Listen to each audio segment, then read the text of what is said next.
Le dimanche s'étirait lentement sur Créteil. La lumière d'hiver, blafarde et timide, glissait sur les murs de la maison, effleurant les cadres de photos, la vaisselle soigneusement rangée, les rideaux un peu jaunis par les années. Dans ce calme familier, je rangeais les papiers comme je l'avais toujours fait, ce rituel tranquille du dimanche, vestige de mes années de secrétaire. Je pliais, je classais, je vérifiais que tout restait à sa place. Mais ce jour-là, une absence minuscule a tout fait basculer. Je cherchais la petite clé du coffre mural, celle d'Henri, mon mari disparu depuis 5 ans. Une clé simple, de laiton, attachée à un ruban bleu. Je l'avais toujours gardée dans le tiroir du buffet, à gauche des serviettes. Mes doigts ont fouillé le fond du tiroir, rien.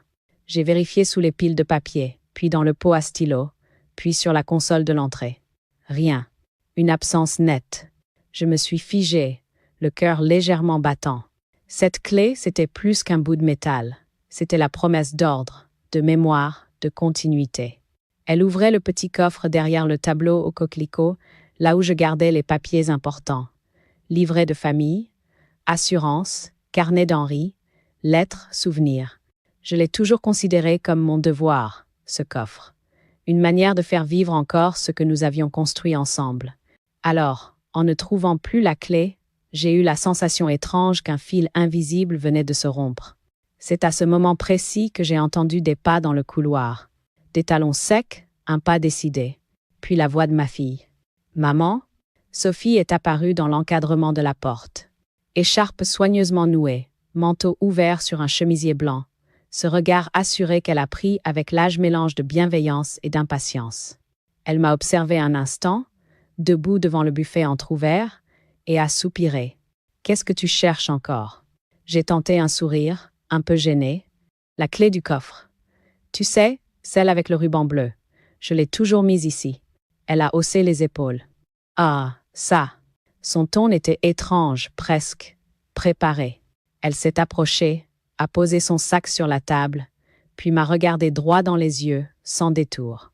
Et c'est là qu'elle a prononcé la phrase qui a tout fait vaciller. « Maman, cette clé n'est plus à toi. Il faut apprendre à déléguer. » Un silence s'est abattu, épais, presque matériel. J'ai cru d'abord mal entendre.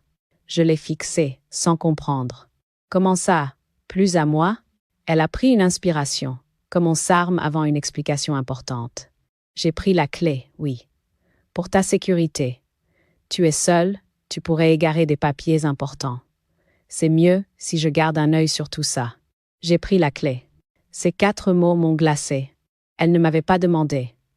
Elle avait pris. Sans prévenir, sans accord, sans confiance. Comme on ôte à un enfant un objet jugé dangereux. Je suis restée immobile, la main sur le tiroir. Le buffet, le tableau, la nappe repassée, tout semblait soudain déplacé. Ma maison avait pris un air étranger. Sophie a continué, d'une voix douce, mais où pointait une froideur tranquille. « Ne te vexe pas, maman. C'est pour ton bien. Tu te fatigues à tout vouloir gérer, et à ton âge, c'est risqué. Je gère déjà les comptes, la banque, les courriers. Laisse-moi t'aider. » Je l'ai regardée. C'était ma fille, mon aînée, celle que j'avais portée, nourrie, soutenue. Et soudain, elle parlait comme à une mineure, comme à une malade qu'il faut protéger. « Et si j'ai besoin d'un document ?»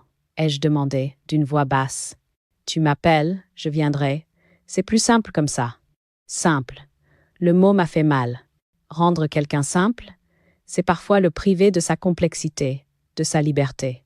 J'ai voulu protester, dire que je savais encore lire, classer, signer, mais ma voix s'est cassée avant de franchir mes lèvres. Elle m'a juste tapoté le bras, avec un sourire mécanique. « Allez, ne t'en fais pas. Tout est sous contrôle. » Puis elle a pris son sac, m'a embrassé distraitement sur la joue et a quitté la pièce. Ses pas se sont éloignés dans le couloir. La porte d'entrée a claqué doucement. Je suis restée seule. Le tic-tac de l'horloge semblait plus fort qu'avant. Je me suis assise, lentement, comme on s'assoit après une chute. Mes mains tremblaient un peu. Le vide du tiroir me faisait face cet espace précis où la clé aurait dû être, ce vide plus blessant qu'un cri. J'ai regardé autour de moi. Tout semblait à sa place, mais rien ne l'était plus. Je sentais quelque chose se déplacer dans ma poitrine. Un mélange de colère sourde et d'humiliation tranquille. C'était comme si, à cet instant, la clé n'avait pas seulement disparu du buffet, mais de ma propre vie. Le soir, après le dîner, j'ai ouvert mon vieux carnet. Les pages étaient pleines d'écritures anciennes, de listes de courses, de souvenirs de vacances. J'en ai trouvé une encore vierge. J'ai pris mon stylo et j'ai écrit lentement, sans lever la main. Aujourd'hui, on m'a retiré une clé. Peut être aussi une part de moi. Je suis restée un long moment à contempler ces mots. Puis j'ai refermé le carnet, calmement. Je n'avais pas encore conscience de ce qui commençait ce jour-là. Mais je sentais déjà, sous la douleur, une clarté nouvelle. On peut tout me prendre sauf ma mémoire et ma volonté d'écrire ce qui est vrai. Il y a des odeurs qui ne disparaissent jamais. Pour moi, celle de mon passé à Créteil, c'est un mélange de plâtre frais, de lilas mouillé et de café chaud. C'était dans les années 70. Nous étions jeunes, Henri et moi, pleins de cette énergie tranquille de ceux qui croient encore que tout peut se construire à la main, pierre après pierre. Henri avait trouvé ce terrain minuscule, coincé entre deux pavillons. Il y aura assez de place pour un arbre et un banc, ça suffit, avait-il dit avec son humour discret. Nous avions peu d'argent, mais beaucoup de volonté. Lui dessinait les plans sur du papier quadrillé, moi je calculais les factures et les échéances de prêt. Le soir, nous rêvions tout haut de cette maison qui n'existait pas encore. Elle est née de nos efforts, de nos compromis et de nos mains. Les murs ont pris forme, la glycine a pris racine. Et, le jour où nous avons emménagé, Henri m'a tendu une petite clé dorée, attachée à un ruban bleu. « C'est toi qui la garderas », m'a-t-il dit. Par précaution. Je me souviens de sa voix grave, douce comme une promesse. Une maison, c'est une clé et une promesse. Je n'avais pas compris tout de suite la portée de cette phrase. Pour moi, à ce moment-là, c'était juste un geste d'amour simple, il me faisait confiance, tout simplement. Les années qui ont suivi ont été pleines et paisibles. 2 enfants sont venus remplir les pièces. Sophie, notre aînée, curieuse, brillante, autoritaire parfois, et Marc, doux, rieur, timide. Nous avons élevé nos enfants avec cette rigueur tranquille qui vient du respect, pas de la peur. Henri croyait aux horaires, moi à la tendresse. Nous faisions un compromis. Lui fixait la structure, moi, j'y mettais la lumière. Je revois encore nos week-ends au marché de Créteil. Henri choisissait le fromage, Sophie négociait les fruits avec aplomb, et Marc me tirait par la manche pour avoir une brioche. On rentrait chargé, et Henri disait en riant, « On nourrit la maison, pas seulement les ventres. » Je déposais la clé du coffre sur le buffet pendant qu'on déballait les sacs. C'était devenu un rituel, un geste banal, presque invisible, mais qui, avec le temps, avait fini par me représenter. C'était moi, la gardienne de nos papiers, de nos secrets, de notre histoire. Sous la glycine, les repas d'été avaient toujours la même douceur. Le parfum des fleurs se mêlait à celui du rôti, le vin brillait dans les verres, et Henri disait, chaque fois qu'un silence s'installait, « Regarde-les, Marianne, on a réussi. » Je lui souriais sans répondre, mais à l'intérieur, j'étais d'accord. Nous n'avions pas de richesse, mais nous avions notre équilibre, notre clé, notre promesse tenue. Et puis un matin, tout s'est arrêté. Henri est tombé dans la cuisine, le café à la main. Un infarctus brutal, sans avertissement. Il n'a pas eu le temps de souffrir, m'a dit le médecin, comme si cela pouvait consoler. Les jours suivants ont été flous, rapides et interminables à la fois. J'ai signé, rangé, organisé, trié. J'ai fait ce que j'avais toujours su faire, tenir. C'est peu être pour ça que je n'ai jamais vraiment pleuré. Je n'en ai pas eu le temps. Après l'enterrement, j'ai repris ma vie avec une lenteur nouvelle. La maison était vide, mais ordonnée. Chaque objet avait gardé la place qu'il aimait. La clé, elle, était restée sur la même coupelle, fidèle, presque vivante. C'était comme si Henri continuait de me parler à travers elle. Alors je continuais. Pour lui, payer les factures, répondre aux courriers, tondre la pelouse. Les années ont passé. Les enfants ont grandi, pris leur chemin. Sophie, la grande, revenait de temps à autre, pressée, efficace. Elle disait que je devrais déléguer un peu. Je croyais que c'était de la sollicitude. Elle disait « Laisse-moi t'aider, maman. Je gère mieux ces choses-là. » Et, par amour, j'ai laissé faire. Je n'ai pas vu le glissement. L'aide s'est transformée en prise. Ce qui était une main tendue est devenu une main qui prend. La clé du coffre, symbole d'une confiance passée, allait devenir la première victime invisible de ce changement. Henri avait raison. Une maison, c'est une clé et une promesse. Mais il n'avait pas dit que parfois, ceux qu'on aime le plus peuvent confondre la promesse avec le pouvoir. Et moi, j'allais devoir apprendre à la reprendre sans crier, sans haine, mais avec la même rigueur douce qui avait fait de moi, autrefois, la gardienne de notre foyer. Les humiliations, au début, ne ressemblent pas à des humiliations. Elles s'habillent de douceur, d'attention, de ce ton sucré qu'on réserve aux vieillards et aux enfants. Elles glissent dans le quotidien comme un fil invisible qu'on tire sans qu'on s'en rende compte. Tout a commencé par une phrase, dite à la volée, un matin de pluie, alors que je cherchais un relevé de compte. Sophie m'a regardé, les mains sur les hanches. « Tu ne comprends plus les papiers, maman. Laisse, je vais t'expliquer. » Le ton n'était pas méchant, juste condescendant. Je n'ai rien dit. J'ai fait semblant de ne pas entendre. Mais, à l'intérieur, une minuscule fissure s'est ouverte. Puis il y a eu la suivante. « Tu mélanges tout. Laisse-moi faire. » Et enfin, « Ce n'est pas grave si tu ne viens pas à la banque, ils ont besoin de ma signature de toute façon. » 3 phrases, 3 petits cailloux sur le chemin du silence. Je sentais qu'on m'écartait doucement de ma propre vie, comme si ma présence dérangeait l'ordre nouveau qu'ils installaient. La clé du coffre, d'abord, avait disparu, puis celle du portail. Pour simplifier. Enfin, un jour, celle du bureau d'Henri, ce bureau où il écrivait encore ses lettres à la main, où il avait gardé sa dernière montre, ses carnets et ce parfum d'encre séchée qui me ramenait toujours à lui. Sophie avait fait faire un double. Elle disait que c'était plus sûr. Et, sans prévenir, elle avait changé la serrure. Je me suis retrouvée à devoir demander la permission d'ouvrir la pièce où reposait une partie de ma mémoire. Elle venait de temps à autre, entre 2 réunions, toujours pressée, toujours connectée. Elle s'asseyait à ma table, son téléphone à la main, et me disait « Il faut moderniser un peu, maman. Le papier, c'est du passé. » Moi, je hochais la tête, sans répondre. J'avais toujours eu cette habitude, ne pas contredire ceux qui se croient bien intentionnés. Les repas de famille, eux, étaient devenus étranges. Des silences entre 2 phrases, des sourires mécaniques. Marc, mon fils, essayait parfois de détendre l'atmosphère, mais il partait vite, prétextant le travail. Sophie dominait la conversation, comme si la maison lui appartenait déjà. Elle décidait du menu, du vin, du moment où on débarrassait. Moi, je regardais leurs mains, leurs gestes rapides, et je me sentais ralentie, décalée. Je devenais une occupante, pas une maîtresse de maison. Les objets que j'avais choisis, les photos accrochées, tout semblait leur appartenir un peu. Je les entendais parfois dire « Quand il faudra vendre, on gardera les volets bleus. Quand il faudra vendre. » Comme si j'étais déjà absente, déjà effacée du décor. Une fois, j'ai voulu faire un chèque pour payer le jardinier. Sophie m'a arrêtée. « Donne, je m'en occupe. C'est plus rapide avec mon compte. » Je lui ai tendu le chéquier sans rien dire. Mais, cette nuit-là, j'ai eu du mal à dormir. Je repensais à ces gestes du quotidien qui me glissaient entre les doigts. J'avais toujours été celle qui gardait les clés, les papiers, les horaires, les mots de passe.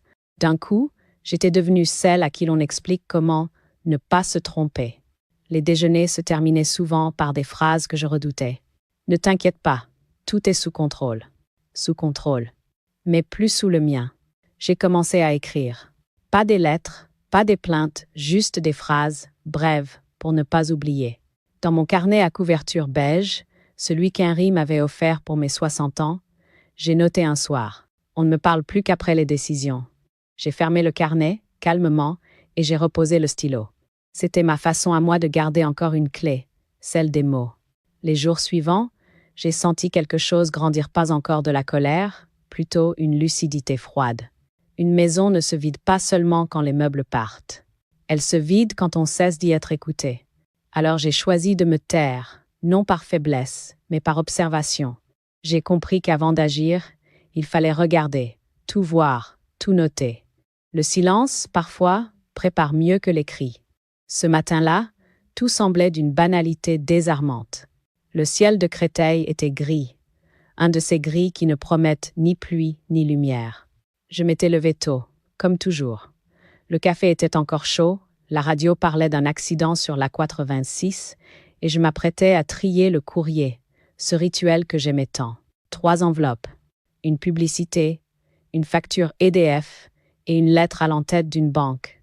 Je l'ai ouverte sans méfiance, le papier était habituel, les mots aussi, jusqu'à ce que mes yeux se figent sur une phrase.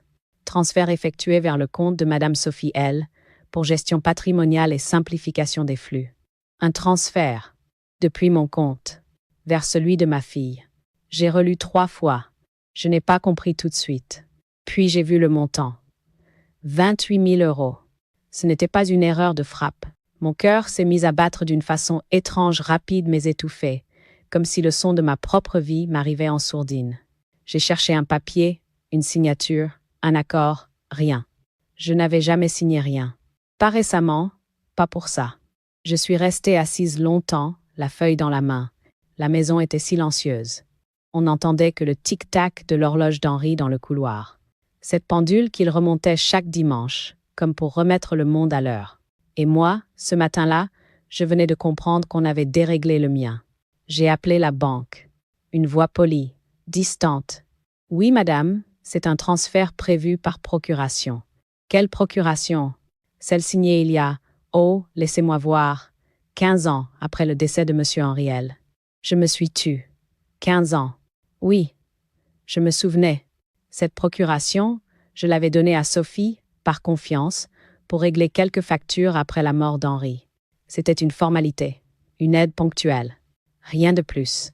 Mais elle ne l'avait jamais révoquée. Et elle s'en était servie. Des années plus tard. Sans un mot. Je n'ai pas crié. Je n'ai même pas pleuré. J'ai simplement senti une ligne invisible se tracer à l'intérieur de moi, fine, nette, froide. Une fracture lucide.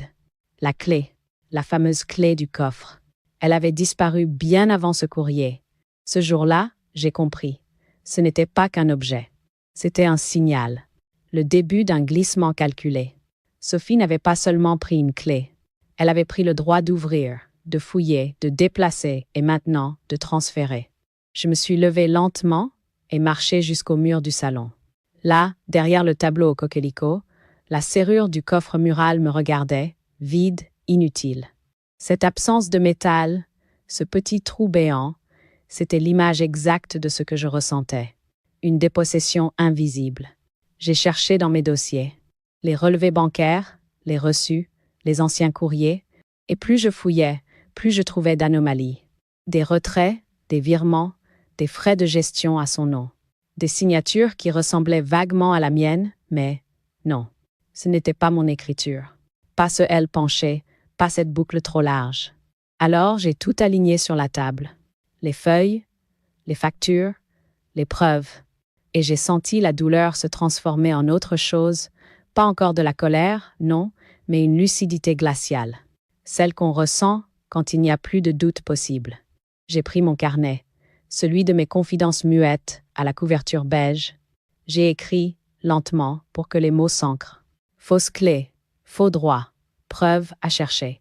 Je me suis relue. Les lettres tremblaient un peu, mais le sens, lui, était ferme. Henri m'avait appris une chose. Ne jamais confondre dignité et passivité. Le soir, Sophie est passée, sans se douter de rien. Elle m'a embrassée distraitement. M'a demandé si j'avais reçu le courrier habituel. J'ai répondu que oui, sans préciser lequel. Elle a souri, satisfaite, et a parlé de tout sauf de l'essentiel. Ses enfants, son travail, sa fatigue. Je l'ai écoutée, polie, lointaine. Et quand elle est partie, j'ai refermé la porte à double tour. Le cliquetis de la serrure a résonné étrangement. C'était la seule clé qui me restait encore. Et cette fois, je savais exactement ce que j'allais en faire. Je n'allais pas la confier, ni la perdre. Je m'en servirais pour ouvrir la vérité. La douleur, en se glaçant, devenait une arme. Une arme silencieuse, légale, patiente. Le genre de justice qu'on prépare dans le secret d'une maison où tout semble endormi. Les nuits qui ont suivi, je ne les ai pas vraiment vécues. Je les ai traversées comme on traverse un couloir sans lumière, les mains à tâtons, en cherchant quelque chose qu'on ne sait plus nommer. Le sommeil m'échappait. Les heures s'étiraient, avec leur lenteur de plomb. Je restais assise dans la cuisine, un châle sur les épaules, à écouter le bruit du frigo comme un cœur mécanique. Sur la table, les papiers étaient étalés, les relevés bancaires, les procurations, les signatures. Je les relisais sans cesse, comme si les chiffres pouvaient soudain me parler, me dire où, quand, comment la confiance s'était rompue. Je repensais souvent à Henri. Il avait ce rapport presque sacré aux choses écrites. Chaque contrat, chaque facture était rangé, classé, daté. Un papier mal rangé, c'est une vérité qui peut disparaître, disait-il. Je l'entends encore prononcer cette phrase, sa main posée sur ma nuque, avec ce mélange de douceur et d'autorité qui le caractérisait. C'est drôle, la mémoire. On croit se souvenir d'un visage, et c'est une phrase qui revient. Une simple phrase, mais qui soudain éclaire tout. Henri aurait détesté ce que Sophie avait fait, pas seulement pour la faute morale, mais pour la trahison de l'ordre. Il disait souvent, « La vérité, ce n'est pas une opinion, c'est une rigueur. » Et moi, cette rigueur, je l'avais gardée, enfouie en moi, même à 74 ans. Je m'étais juste laissé endormir par la douceur trompeuse du mot « famille ». Je ne priais plus comme avant. Pas de prière à genoux, pas de supplication, seulement des murmures. Des dialogues muets avec Henri, comme si je déposais ma fatigue dans le vide. « Qu'aurais-tu fait, toi ?» Le silence me répondait, mais ce silence-là n'était plus pesant. Il était instructif. Un matin, en descendant les poubelles, j'ai croisé Madame Lefebvre, ma voisine du rez-de-chaussée. Une femme vive, menue, toujours tirée à 4 épingles, ancienne greffière du tribunal. Elle m'a regardée avec ses yeux clairs et m'a dit simplement « Vous avez l'air soucieuse, Marianne. Qu'est-ce qui se passe ?» Je n'ai rien voulu dire, au début. Mais les mots sont sortis, tout seuls, comme une digue qui se fissure. Je lui ai parlé de la clé, du compte, de la procuration, de ce sentiment d'avoir été dépossédée sans bruit. Elle m'a écouté sans m'interrompre, puis elle a posé une main légère sur mon bras. « Faites une main courante, ma chère. Et prenez un autre notaire. » Elle a marqué une pause, avant d'ajouter. « Si elle vous a pris la clé, reprenez le dossier. C'est votre droit. » Ces mots, « reprenez le dossier », m'ont traversé comme un éclair. Simple, concret, sans drame. Et pourtant, tout y était. Ce n'était plus une histoire de colère. Ce n'était même plus une histoire de mère et de fille. C'était une question de vérité, de mémoire, de dignité. Je suis rentrée chez moi et j'ai ouvert mon carnet. Je l'ai posé bien droit sur la table, comme un acte solennel. Puis j'ai écrit « Se battre n'est plus une colère, c'est un devoir moral. » Je suis restée un moment à regarder la phrase, à la relire plusieurs fois. Elle me paraissait plus juste que tout ce que j'avais pensé depuis des semaines. Henri aurait approuvé, je crois. Pas parce que je cherchais vengeance, mais parce que je cherchais à rétablir l'ordre. L'ordre qu'il m'avait appris. Celui du vrai, du net, du droit. Cette nuit-là, j'ai enfin dormi. Pas profondément, non, mais d'un sommeil utile. Celui des gens qui savent enfin ce qu'ils doivent faire. Quand je me suis réveillée, le jour filtrait à peine à travers les volets. La clé du coffre, elle, restait introuvable. Mais dans ma tête, une autre clé venait de se former invisible, solide, indestructible. Celle qui ouvre la porte du courage tranquille. Maître Caron avait cette façon tranquille de parler qui rapièce les inquiétudes. Il me reçut dans son bureau, une pièce au mur couvert d'étagères, des livres lourds, une horloge qui n'en faisait jamais trop. Il a pris mes dossiers comme on prend une main tendue, sans surprise, sans jugement. Je lui ai raconté tout, sans emphase. La clé disparue, le virement, la procuration, pour régler les factures qui dormaient dans un tiroir depuis 15 ans. Il a feuilleté les documents, comparé les signatures, noté des références. Puis, d'un geste précis, il a fait sonner sa secrétaire et a appelé la banque. « Nous allons demander le gel des opérations le temps que nous vérifions », m'a-t-il dit. Ce n'était pas du théâtre, c'était du droit en action. Il a expliqué au conseiller bancaire que, face à un transfert susceptible d'avoir été réalisé hors du cadre de la procuration initiale, il convenait de suspendre toute nouvelle opération en attendant une expertise. J'ai senti, à cet instant, que mes papiers retrouvaient une voie. Il a ensuite ouvert un dossier à son bureau et a pointé du doigt certaines pièces. Des courriers signés en ma prétendue faveur, des formulaires remplis avec une graphie qui cherchait à ressembler à la mienne sans y parvenir. Ces signatures, hors de votre présence, sont contestables, a-t-il observé. Une signature apposée à distance, sans vous prévenir, et qui n'a pas été contresignée en votre présence, juridiquement, elle pèsera peu. Les mots pédagogues de Maître Caron m'ont donné un plan. Il a demandé copie de la procuration originale, a ordonné la saisine d'un huissier pour constater l'usage des documents et a préparé un courrier formel à la banque, assorti d'une mise en demeure adressée à Sophie pour restitution des fonds et justification des opérations. Parallèlement, j'ai fait d'autres gestes, lents et précis, qui avaient la même saveur que la couture des nappes. Une action discrète mais déterminée. J'ai demandé l'ouverture d'un nouveau compte, à mon seul nom, dans une agence différente. J'y ai transféré les sommes que je pouvais encore protéger.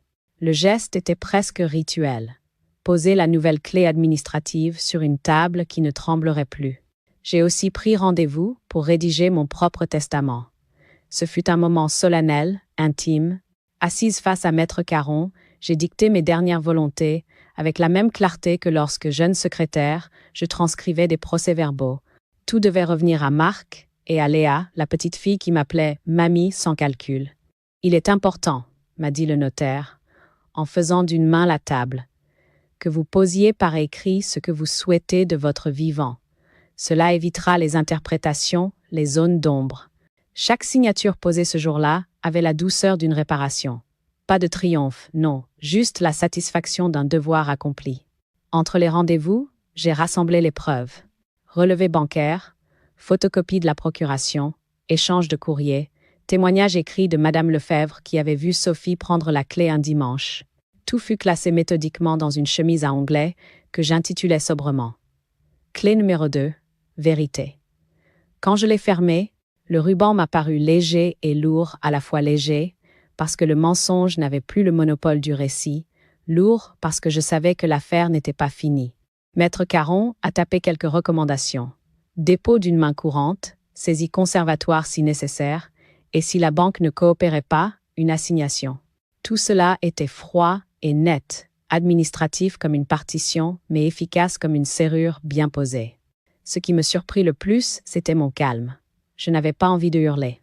J'avais plutôt envie d'aligner des faits, comme on replace des livres sur une étagère pour que le dos des volumes forme à nouveau une ligne droite. Un soir, en rentrant, j'ai écrit dans mon carnet d'une écriture sans tremblement, volontaire. On m'a pris la première clé, mais pas ma main pour signer. Et je l'ai relue comme on relit une consigne. Les choses allaient désormais suivre leur cours. Je n'étais plus la passive d'autrefois. J'avais appris à transformer la douleur en méthode, la honte en preuve, le silence en dossier. La salle du cabinet de Maître Caron avait cette lumière froide des matinées où tout va se jouer. Les stores à moitié tirés, une table en chêne massif, 3 chaises, un dossier épais posé au centre.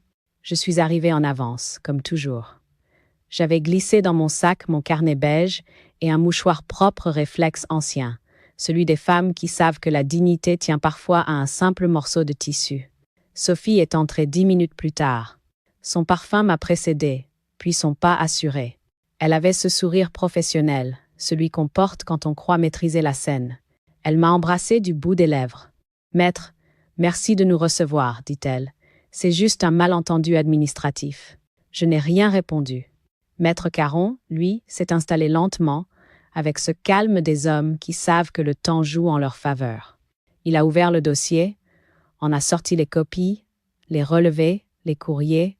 Sa voix, lorsqu'il a commencé à parler, était nette, sans effet de manche. « Madame, dit-il en s'adressant à Sophie, nous avons vérifié les documents relatifs aux transferts effectués depuis le compte de votre mère. La procuration utilisée date de 2009 et selon la réglementation actuelle, elle ne vous autorisait pas à procéder à des mouvements de capitaux à votre profit. » Sophie a blêmi, imperceptiblement. Mais c'était pour simplifier les choses, pour éviter à maman de se déplacer. Maître Caron ne l'interrompit pas. Il feuilletait les pages, pointant du doigt les signatures litigieuses. De plus, certains formulaires ont été signés hors de la présence du titulaire du compte, ce qui rend les opérations nulles. Enfin, une plainte a été déposée auprès du commissariat pour rétention de fonds et usage abusif de procuration. Silence. Un silence lourd, presque palpable, qui semblait emplir tout l'espace entre nous. Je voyais ses mains trembler légèrement, puis se crisper sur la poignée de son sac. « Maman, pourquoi tu fais ça ?» Sa voix avait perdu de sa fermeté. « C'était pour t'aider, pour t'éviter des erreurs. Tu te rends compte de ce que tu fais à ta propre fille ?»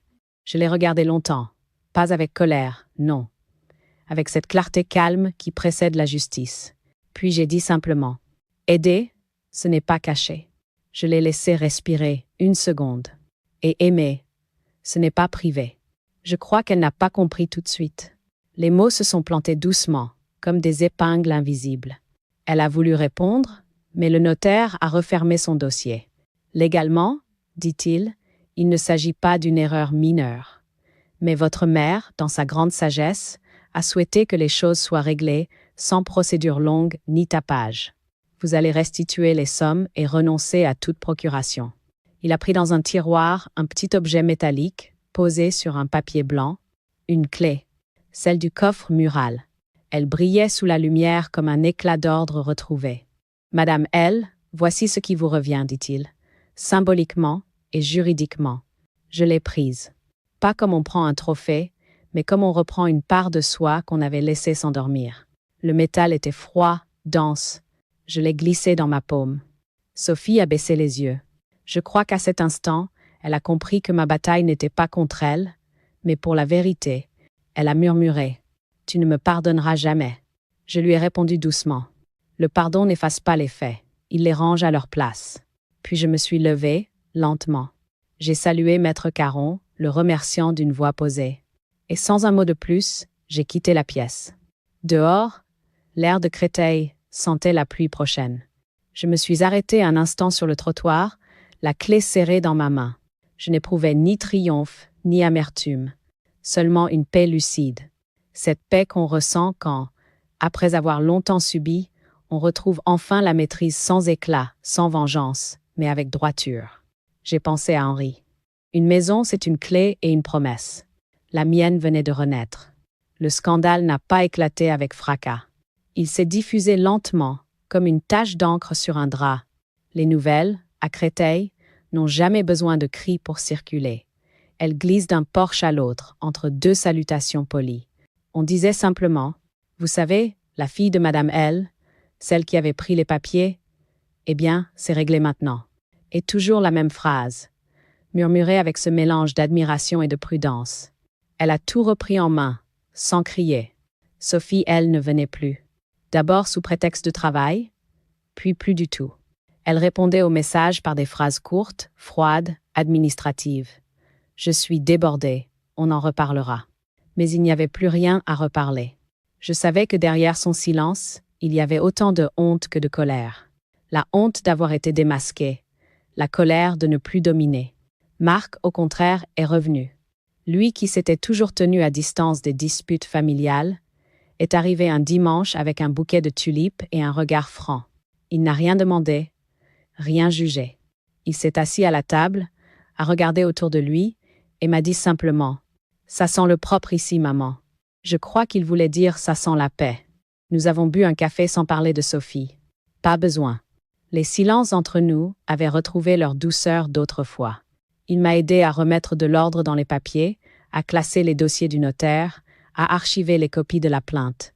Tout cela n'était plus un fardeau, mais un travail de clôture. Dans le quartier, certains me regardaient différemment. Pas avec curiosité, mais avec cette forme de respect qu'on réserve à ceux qui ont tenu tête sans fracas. On disait « Elle a de la poigne, Madame L, et du cœur aussi. » Je souriais, sans rien répondre. Je ne voulais pas être admirée, juste retrouvée. J'ai fait repeindre la maison d'un blanc très clair, presque nacré. J'ai choisi la couleur moi-même. Le peintre m'a demandé « Vous voulez que ça tienne longtemps ?» J'ai répondu « Oui. » Longtemps et calmement. Pendant qu'il peignait, je triais. Le bureau d'Henri surtout. J'y ai passé des journées entières. J'ai ouvert chaque tiroir, chaque enveloppe. J'ai retrouvé des lettres jaunies, des photos, des notes de calcul griffonnées et, tout au fond d'un classeur, un mot écrit de sa main. Marianne sait toujours où est la vérité. Je l'ai lu plusieurs fois, comme on relit une bénédiction. Puis j'ai rangé la feuille dans mon carnet, à la page du jour où j'avais écrit « Fausse clé, faux droit ». Les 2 phrases se répondaient. comme un aller-retour entre la blessure et la réparation. Quand tout fut terminé, la maison semblait respirer autrement. Les murs avaient perdu leur fatigue. Le coffre mural, lui, avait retrouvé sa clé. Je l'ai rouvert pour la première fois depuis des années. Rien n'y manquait. Et pourtant, tout y était différent. Je l'ai refermé doucement, sans verrouiller. Il ne représentait plus le pouvoir, mais la mémoire.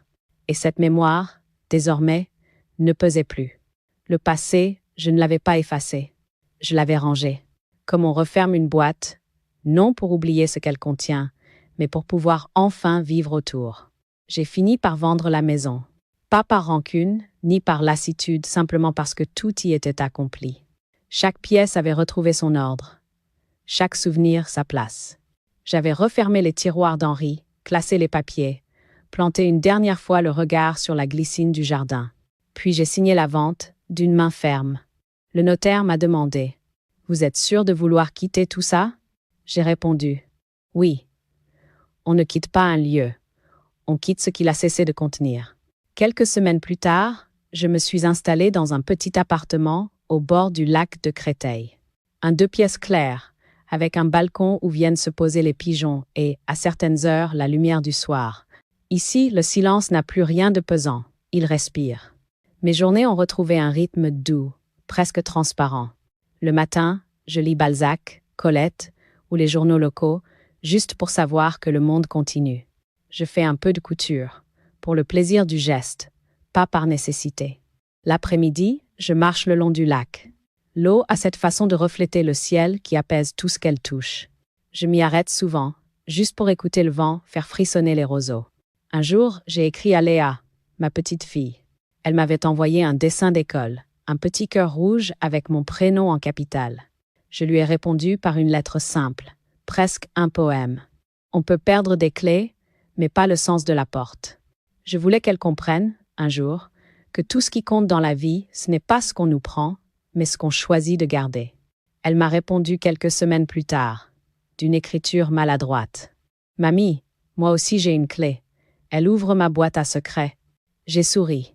Les héritages les plus précieux ne se transmettent pas par testament, mais par symbole. La clé du coffre, je l'ai gardée. Je ne l'ai jamais rendue, ni cachée. Elle repose simplement sur ma table de chevet, à côté d'une lampe en porcelaine et d'un petit cadre où l'on voit Henri, un sourire discret au coin des lèvres. Parfois, avant de dormir, je la prends dans ma main. Elle est froide mais familière. Pas un fétiche, non. Un rappel. La preuve que tout ce qui m'a été retiré, j'ai su le reprendre sans éclat, sans violence, par la seule force du calme et de la clarté.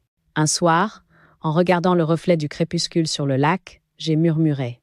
Le pardon n'efface pas le mensonge, il le rend simplement inoffensif. Et j'ai compris que je n'avais plus besoin d'attendre d'excuses, ni de retour. La paix, c'était déjà ça. La certitude d'avoir fait ce qu'il fallait, sans haine, avec méthode, avec foi. Depuis, chaque matin ressemble à un recommencement.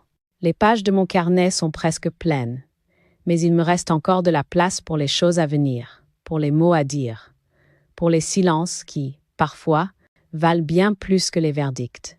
La clé brille doucement dans la pénombre. Elle ne garde plus rien. Elle signifie simplement que je garde encore moi-même.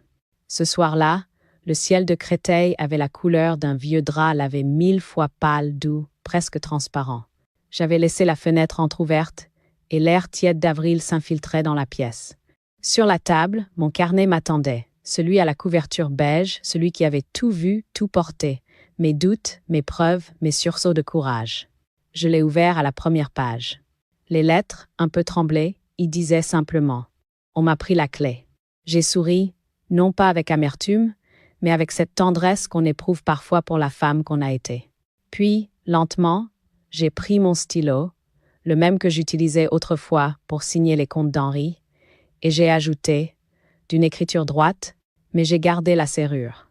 Je suis resté un long moment à regarder ces 2 phrases, l'une en face de l'autre, comme 2 miroirs d'une même histoire. Entre elles, toute ma vie s'étirait. La maison, la clé, le coffre, la trahison, le notaire, la réparation. Et maintenant, le silence. Pas celui des injustices subies, non le silence choisi, celui qu'on s'accorde quand les mots ont enfin tenu leur promesse. Je me suis levée. J'ai allumé la petite lampe de chevet. La lumière s'est posée sur la clé, celle du coffre, que j'avais laissée là, sur la table. Elle brillait doucement, immobile, comme un témoin fatigué qui veille encore. Je l'ai effleurée du bout des doigts. Ce métal froid contenait toute ma victoire. Pas une victoire éclatante, non, mais une victoire utile. Une victoire qui avait redonné à la vérité sa place exacte, ni vengeance, ni oubli. Et alors, tout s'est aligné dans ma tête.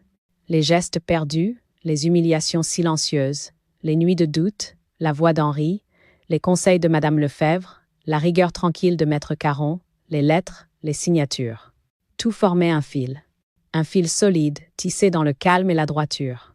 Je me suis parlé à moi-même, comme on récite un testament intérieur. On m'a volé des gestes, mais pas la vérité. On m'a dépossédé, mais j'ai retrouvé ma loi.